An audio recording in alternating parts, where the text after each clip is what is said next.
नमस्कार, जय हिंद, राम राम। मैं अमन एक बार फिर आपका स्वागत करता हूं आपके अपने परिवार विल पावर कोचिंग क्लासेस पर। आइए आज हम देखते हैं क्लास 10th का चैप्टर नंबर फर्स्ट एक्सरसाइज 1.1 के आगे के क्वेश्चन। अगर इस चैनल पे आप नए हैं तो चैनल को सब्सक्राइब करना बिल्कुल न भूलें, जिससे आने वाले आपको वीडियो मिलेंगे सबसे पहले। तो इस परिवार से जुड़ने के लिए आज ही इस चैनल को सब्सक्राइब करें। तो आइए देखते हैं क्वेश्चन का क्या होगा आंसर। तो क्वेश्चन हमारा क्या कह रहा है, ये एक्सरसाइज 1.1 का प्रश्न नंबर 5 है हमारा। यूक्लिड विभाजन प्रमेय का प्रयोग करते हुए दर्शाइए कि किसी धनात्मक पूर्णांक का घन 9m 9m+1 या 9m+8 के रूप का होता है। क्या बोल रहा है, यूक्लिड विभाजन प्रमेय का प्रयोग करते हुए, ठीक, किसी धनात्मक पूर्णांक का घन। तो हमारा ये घन क्या होता है, हम इसे बेसिक इससे समझते हैं कि घन यानी क्या होता है। ठीक, तो अगर जो किसी भी संख्या की घात में 3 का घात लग जाए वो क्या कहला जाएगा, हमारा घन कहला जाएगा। क्या कहला जाएगा, घन कहला जाएगा। जैसे कि 2 की पावर 3, इसका मतलब 2 गुणे 2 गुणे 2, तो रिजल्ट इसका कितना आएगा 8। इसे हम 2 गुणे 3 नहीं लिख सकते हैं, ये इस प्रकार लिखेंगे। अगर जो किसी संख्या का वर्ग बोलेगा तो वर्ग का मतलब क्या होता है, किसी भी घात में 2 की घात लग जाएगा तो क्या हो जाता है, वो वर्ग हो जाता है। एग्जाम्पल के तौर पे हमारा 3 का वर्ग, तो 3 का वर्ग हमारा कितना हो जाएगा, 3 गुणे का 3, तो रिजल्ट कितना आएगा 8। ठीक, किसी भी संख्या में 3 की घात लग जाएगी तो उसका वो वर्ग कहला जाएगा, और किसी भी संख्या में 2 की घात लग जाएगी तो उसका वो घन कहला जाएगा। ठीक, यानी किसी भी संख्या में 2 की घात लगेगी तो उसका वर्ग, और 3 की घात लगेगी तो घन। ठीक, तो आई होप आप घन और वर्ग में आप बेसिक डिफरेंस समझ गए होंगे।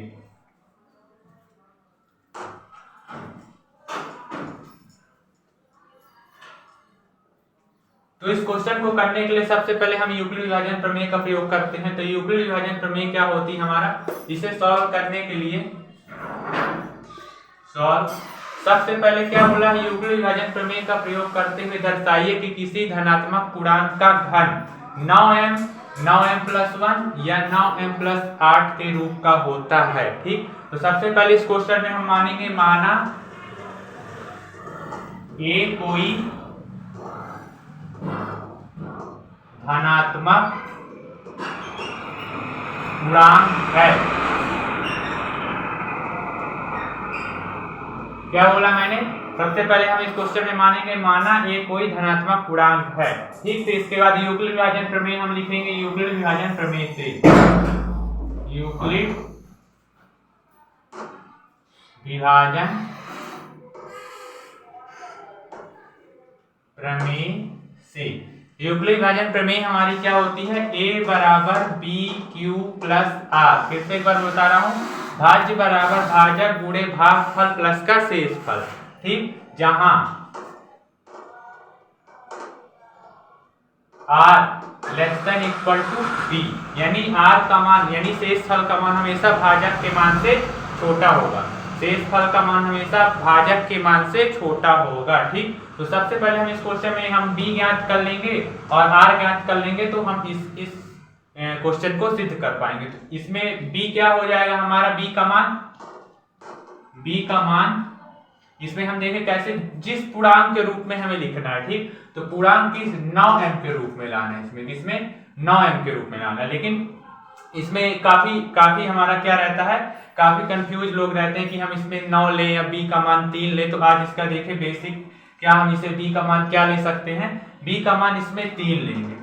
B का मान 3 क्यों लिया मैंने, उसका भी मैं पूरा आपको रीजन बता रहा हूँ। B का मान 3 मैंने इसलिए लिया क्योंकि अगर जो हम B का मान 9 लेंगे, क्या B का मान अगर जो हम 9 लेंगे तो R का रिजल्ट, R का मान कितना होगा, 0 1 2 3 4 डैश डैश डैश डैश 8 का। ठीक, 9 के बराबर नहीं होगा। ठीक, तो हमें इतने सारे रिजल्ट पे चेक करना पड़ेगा, इतने सारे रिजल्ट पे चेक करना चाहिए। जबकि हमारी मैथ क्या है, मैथ को हम शॉर्ट तरीके से करते हैं। किस तरीके से, शॉर्ट तरीके से करते हैं। ठीक, तो हम B का मान कितना ले रहे हैं, 3 ले रहे हैं। अल्ले क्यों रहे हैं उसका मैं आपको रीजन बता रहा हूँ।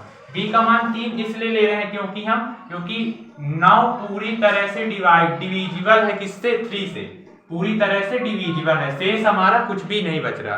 9 पूरी तरह से डिविजिबल है किससे, 3 से, इसलिए हम b का मान क्या ले रहे हैं, 3 ले रहे हैं, ठीक। और 9 किसका, 9 3 का ही गुणज है, जैसे कि 3 के पहाड़े में कितने बार में 3 का, फिर इसके बाद 6, फिर इसके बाद 9, 3 6 एंड 9, तो 3 का गुणज होने के कारण, 3 का गुणज होने के कारण और 3 से पूरी तरह से डिविजिबल होने के कारण हम 9 न लेके 3 लेंगे।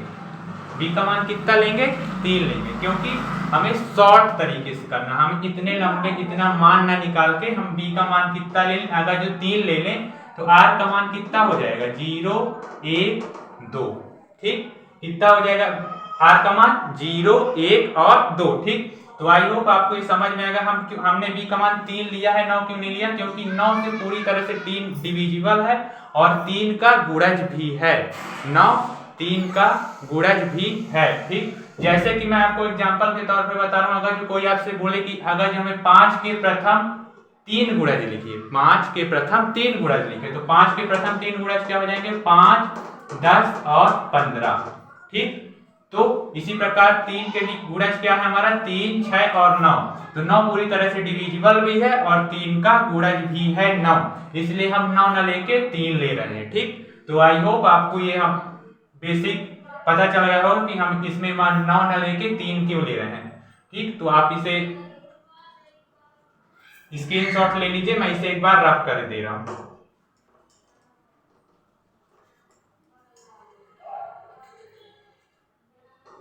r बराबर 0 1 और 2, r बराबर 0 1 और 2, और b का मान मैंने कितना बोला था, 3 बोला था, ठीक। तो आप इसका स्क्रीनशॉट लीजिए, इसके आगे मैं आपको सॉल्व करा रहा हूं।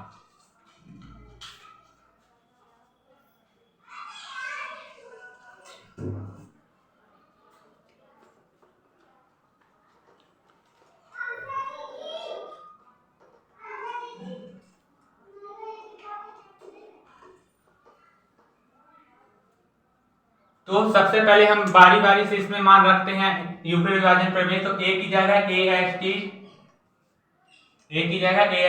r बराबर 0 लेने पर, ठीक। तो r बराबर 0 लिए तो कितना होगा, b का मान कितना है, 3 है, q h और r का मान 0, तो a बराबर कितना हो गया, 3q, ओके।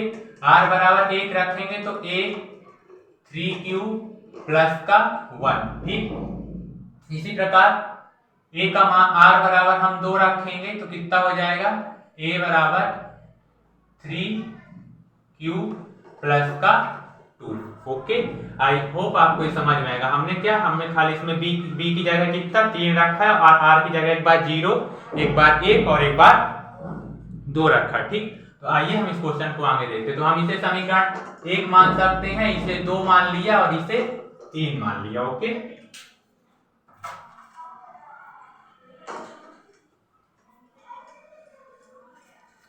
तो इस क्वेश्चन को आगे करने के लिए हमें इस क्वेश्चन में बारी बारी से हम एक समीकरण को लेते हैं। तो सबसे पहले समीकरण 1 को लेंगे, सबसे पहले समीकरण 1 को ले लेते हैं। समीकरण 1 हमारा क्या है, a बराबर 3q, a बराबर 3q। अब क्वेश्चन पे आप थोड़ा सा ध्यान दीजिए, क्वेश्चन हमारा क्या बोल रहा है, किसी धनात्मक पूर्णांक का घन, ठीक, वर्ग नहीं घन बोल रहा है, ठीक, किसी धनात्मक पूर्णांक का घन। तो घन मैंने क्या बनाया, घात 3 लग जाना, ठीक। तो हम दोनों पक्षों में कितना 3 का घात लगाएंगे, यानी दोनों पक्षों का घन करने पर, ठीक, दोनों पक्षों का घन, दोनों पक्षों का घन हो जाएगा तो a का क्यूब और इसका मैं करूंगा तो 3q का क्यूब, ओके। तो a क्यूब बराबर कितना हो जाएगा, ये 27q की पावर 3, ठीक। इसका भी 3 बार गुणा और q का भी 3 बार गुणा, ठीक। तो आप यहाँ पास से देखिए, हमारे यहाँ पास से 9 होगा, जो हम यहाँ कॉमन ले ले तो हमारा कितना बचेगा, 3q का क्यूब, ठीक। अगर जो हम इसे m मान लें, जहां 3q का क्यूब बराबर m, तो हमारा रिजल्ट क्या आ जाएगा, 9, और इसे तो हम m मान चुके हैं तो 9m, ये समीकरण नंबर आपका 4, ओके। अब समीकरण 2 हम फिर से लेते हैं, समीकरण 2 से, तो समीकरण 2 हमारा क्या है, a बराबर 3q प्लस का 1, a बराबर 3q प्लस का 1। फिर इसी प्रकार करना है, सिमिलरली दोनों पक्षों का क्या करना है, हमें घन करना है। ठीक, तो घन करने पर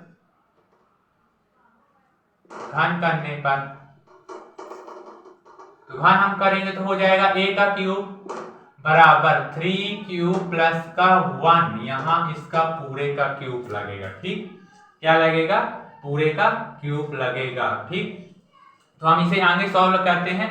तो a का क्यूब एच टी, यहाँ पास हमारा कौन सा सूत्र लग रहा है, a प्लस बी का whole cube, a plus B का होल क्यूब। कौन सा सूत्र लग रहा है, a प्लस बी का होल क्यूब बराबर क्या होता है, a का क्यूब b का cube 3a square b plus का 3ab स्क्वायर। ठीक, क्या मैंने लिखा, a प्लस बी का होल क्यूब क्या होता है, a का क्यूब प्लस b का cube plus 3a square b plus 3ab का स्क्वायर। तो बस a का मान ये है हमारा और b का मान ये है हमारा। ठीक, क्या मैंने बोला, a का मान ये और b का मान ये। ठीक, तो हम इसे क्या करते हैं, बारी बारी से रखते हैं। तो a की जगह 3q का स्क्वायर, 3q का क्यूब होगा। ठीक, इसी प्रकार b का मान क्या है, 1 का क्यूब हो जाएगा हमारा। ठीक, इसी प्रकार हमारा क्या हो जाएगा 3, तो 3a का मान कितना है, 3q का स्क्वायर मल्टीप्लाई का 1। ओके, और इसी प्रकार का 3 इंटू 3q और मल्टीप्लाई में 1 का स्क्वायर। हमने खाली सूत्र में क्या रख दिया, वैल्यू रख दी। ठीक, तो मैं इसे रख कर रहा हूं, इसके आगे हम इसे आगे देखते हैं। आप इसका स्क्रीनशॉट ले लीजिए।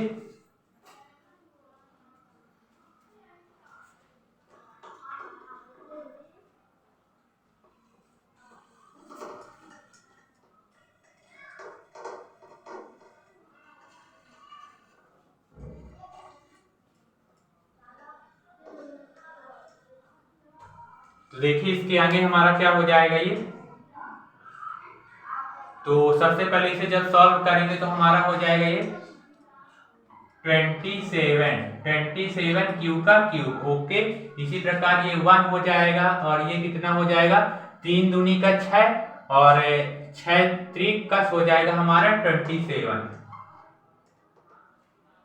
3 तिकाई का 9 और 9 त्रिक का हमारा हो जाएगा ये 27। ठीक, तो ये क्यू का स्क्वायर एच टी इसमें रहेगा और ये कितना हो जाएगा हमारा 3 तिकाई का 9, 3 तिकाई का 9 हो जाएगा हमारा और क्यू एच टी। ओके, मैं इसे भी रख कर रहा हूं, अब आगे देखिएगा क्या होगा हमारा।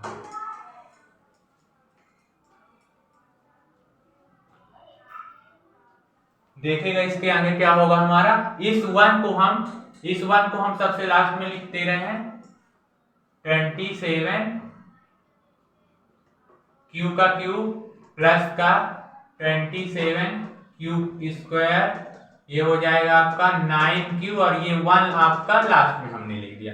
अब देखिए इनमें से सारे में से 9 कॉमन है, तो हम 9 कॉमन ले रहे हैं। इसमें क्या ले लिया हमने, 9 कॉमन ले लिया। ओके, तो अंदर कितना बचेगा आपका 3q का क्यूब बचेगा, यहाँ पास से बचेगा 3q का स्क्वायर और यहाँ पास से बचेगा आपका क्यूब और ये प्लस 1 एच टी रहेगा। ठीक, प्लस 1 एच टी आपका रहेगा। तो देखिए क्वेश्चन हमारा क्या हो जाएगा, ये अगर जो इसे हम m मान ले तो हमारा रिजल्ट कितना आ जाएगा 9, ये तो पूरा m हो चुका है, तो 9m प्लस का 1, इसे समीकरण नंबर 5 दिए दे रहे हैं। ठीक, अब समीकरण नंबर 3 क्या था हमारा, उससे भी इसी प्रकार करेंगे। समीकरण 3 क्या था हमारा, a बराबर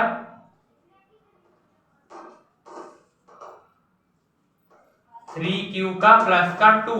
इसमें भी सिमिलरली हमें दोनों पक्षों का घन करना है। क्या करना है, सिमिलरली दोनों पक्षों का घन करना है। ठीक, तो घन करेंगे तो ये हो जाएगा आपका a का क्यूब और ये हो जाएगा हमारा 3q प्लस का 2 और इसका होल क्यूब हो जाएगा। यहाँ पास क्या हो जाएगा, होल क्यूब, क्योंकि हमें इसमें घन करना है। ठीक, तो इसमें भी हम सूत्र लगाते हैं तो क्या हो जाएगा हमारा रिजल्ट, a का क्यूब बराबर इसमें हम लगाते हैं तो 3q का क्यूब। ओके, और हो जाएगा हमारा 2 का क्यूब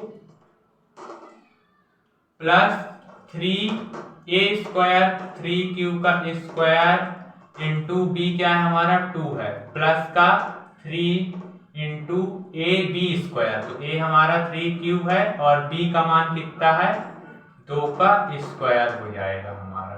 ठीक, तो आप इसे एक बार स्क्रीनशॉट लीजिए, इसके ऊपर हम आगे करते हैं।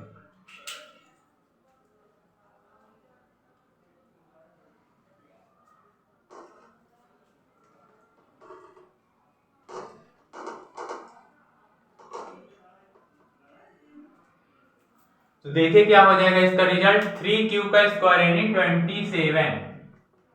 27 q का क्यूब हो जाएगा हमारा। इसका करेंगे तो 2 का 3 बार गुणा तो 8 हो जाएगा हमारा। इसका हमने किया तो कितना हो जाएगा, 3 तिहाई का 9 और 9 तीन का 27, 3 तिहाई का 9 और 9 तीन का 27 और 27 का 2 बार में हम मल्टीप्लाई करेंगे तो 54 और ये क्यू कितनी बार, 2 बार मल्टीप्लाई है तो क्यू हमारा 2 बार हो गया। ओके, इसी प्रकार हमारा क्या हो जाएगा प्लस का, यहां हम देख लेते हैं तो 9 और 9 का कितने बार करना है हमें, 4 बार, तो कितना हो जाएगा 36, कितना हो जाएगा 36 क्यूब।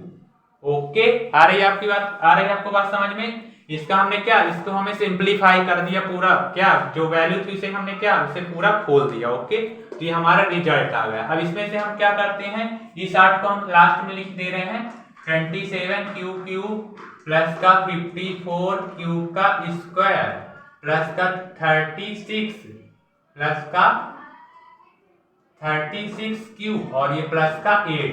अब इसमें से हम देख रहे हैं, इसमें भी से 9 कॉमन, इसमें भी से 9 हमें क्या कॉमन दिख रहा है। ठीक, तो हम क्या क्या ले रहे हैं, 9 कॉमन ले रहे हैं, तो कितना बचेगा 3q का क्यूब, यहाँ से कितना बचेगा आपका 6q का स्क्वायर, यहाँ से कितना बचेगा 4q। ओके, और ये प्लस st। अगर जो इसे हम m मान ले रहे हैं, क्या मान रहे हैं, m मान रहे हैं, तो देखिए इसका रिजल्ट क्या हो जाएगा 9, क्या लिखा मैंने 9, और ये तो पूरा m हो गया हमारा, क्या होगा पूरा ये m हो गया हमारा। ठीक, तो ये हो जाएगा आपका m और प्लस का 8, इसे हम समीकरण नंबर 6 लिख दे रहे हैं। ठीक, अब देखिए क्या लिख सकते हैं, बस हमारा इतना ही क्वेश्चन था, सिद्ध हो गया। बिल्कुल कुछ नहीं था क्वेश्चन में, बिल्कुल इजी था, बस कुछ बेसिक चीजें थी जो आपको समझनी थी इस क्वेश्चन में। ठीक, इस क्वेश्चन में हमारा आप देखिए क्या क्या हमने देखा, समीकरण 4 से आपने नोट किया होगा, तो समीकरण 4, 5 और 6 से, समीकरण 4, 5 और 6 से क्या देखा था हमें, समीकरण 4 में मान कितना आया था 9m, समीकरण 5 में मान कितना आया था 9m प्लस का 1, और समीकरण 6 में मान कितना आया था 9m प्लस 8 आया था। बस हमें यही क्वेश्चन में पूछ रहा था, क्या बोला था, सिद्ध कीजिए कि यूक्लिड विभाजन प्रमेय का प्रयोग करते हुए किसी धनात्मक पूर्णांक का घन 9m प्लस 1 और 9m प्लस 8 के रूप का होता है या नहीं। तो हमने सिद्ध कर दिया 9m प्लस 1 9m और 9m प्लस 8 के रूप का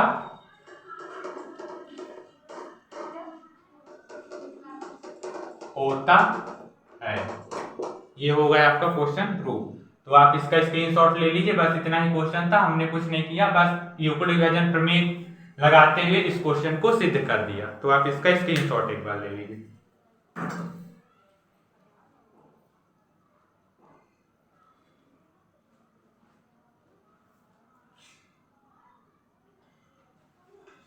आई होप आपको ये क्वेश्चन समझ में आया होगा। ऐसे ही मजेदार टॉपिक के साथ पढ़ने के लिए इस चैनल पे आज ही अपना सब्सक्राइब जरूर दें, और इस चैनल से जुड़ने के लिए आपको बहुत ही बहुत धन्यवाद। इस चैनल पे आपको ऐसे ही मजेदार टॉपिक के साथ पढ़ाया जाएगा। अपना कीमती समय देने के लिए हमें धन्यवाद। तब तक के लिए जय हिंद, राम राम।